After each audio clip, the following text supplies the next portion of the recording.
The letter of Paul to the Romans. Romans 3. What advantage then hath the Jew? Or what profit is there of circumcision? Much every way, chiefly because that unto them were committed the oracles of God. For what if some did not believe? Shall their unbelief make the faith of God without effect? God forbid. Yea, let God be true, but every man a liar. As it is written, that thou mightest be justified in thy sayings, and mightest overcome when thou art judged. But if our unrighteousness commend the righteousness of God, what shall we say? Is God unrighteous who taketh vengeance? I speak as a man. God forbid. For then how shall God judge the world? For if the truth of God hath more abounded through my lie unto his glory, why yet am I also judged as a sinner?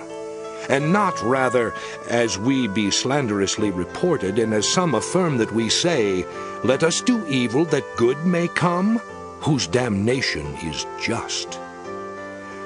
What then? Are we better than they? No, in no wise. For we have before proved both Jews and Gentiles that they are all under sin. As it is written, there is none righteous, no, not one. There is none that understandeth, there is none that seeketh after God. They are all gone out of the way, they are together become unprofitable. There is none that doeth good, no, not one. Their throat is an open sepulchre, with their tongues they have used deceit.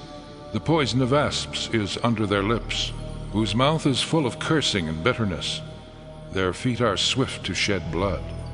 Destruction and misery are in their ways, and the way of peace have they not known.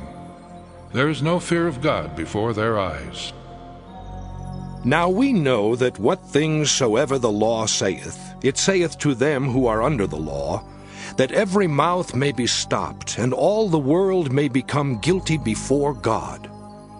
Therefore by the deeds of the law there shall no flesh be justified in his sight, for by the law is the knowledge of sin. But now the righteousness of God without the law is manifested, being witnessed by the law and the prophets, even the righteousness of God which is by faith of Jesus Christ unto all and upon all them that believe. For there is no difference.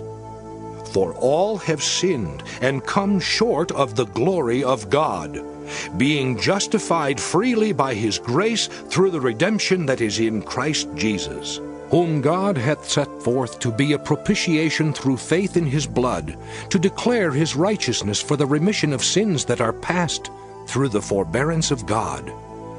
To declare, I say, at this time his righteousness, that he might be just, and the justifier of him which believeth in Jesus.